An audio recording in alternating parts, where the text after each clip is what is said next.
Skincare for me, I would say, is it's love, it's self-care, it's healthcare. Skin protects us and it connects us through touch.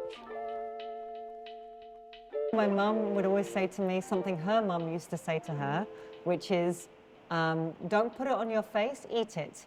But now we know that you can look after yourself from the outside in and the inside out. So how do you become a chef and into food? I love different foods and cultures and traditions. I find it very interesting reading about the history of food. But really, I began cooking at home. I was 9 years old. My mum had a project with her work, so she was away for a number of Saturdays in a row, and my dad just kept feeding my sister and I just takeaways, and that's when I took out my cooking book and I started to cook.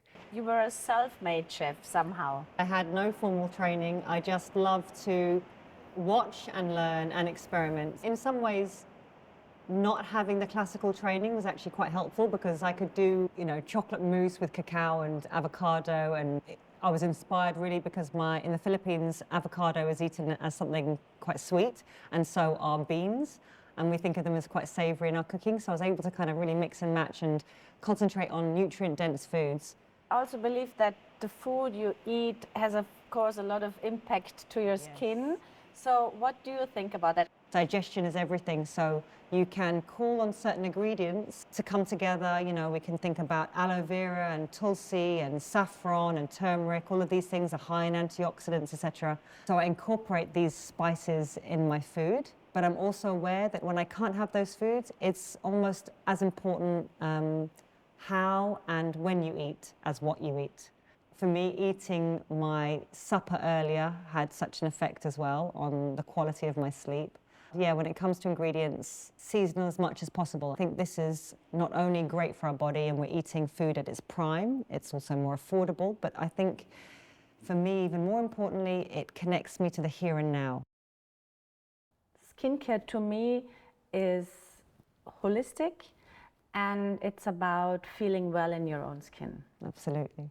Having a skincare routine and ritual, having a meal ritual gives us this the balance that we need. You work, you are very passionate about what you're doing, so I can imagine your days are very full. Yes. So how do you de-stress? My skincare routine, I think, is as much my mental health care routine as anything. My skin, I'm always conscious about keeping it hydrated with serums and oils and moisturizers, but I do love skincare products, massage, touch. I think touch is very important for me to get back into my body. It gives me time to kind of assess my day, assess how tomorrow will go or the energy I'll bring to the new day. Would you let me know your secrets when it comes to superfood? So I make sure I use lots of great oils like avocado oil, extra virgin olive oil. I have more sweet potato, lots more root vegetables. I like to have lots of beetroot and things in my diet. Home cooked as much as possible. And also, one of the things that I've taken from Ayurveda and Eastern cooking is to make dal a lot. We make a bit of fresh chutney with herbs like coriander, mint, a little bit of ginger, maybe some sunflower seeds, and just this with rice. Such a light, easy to digest meal before bed. So it's a big go-to for me as well.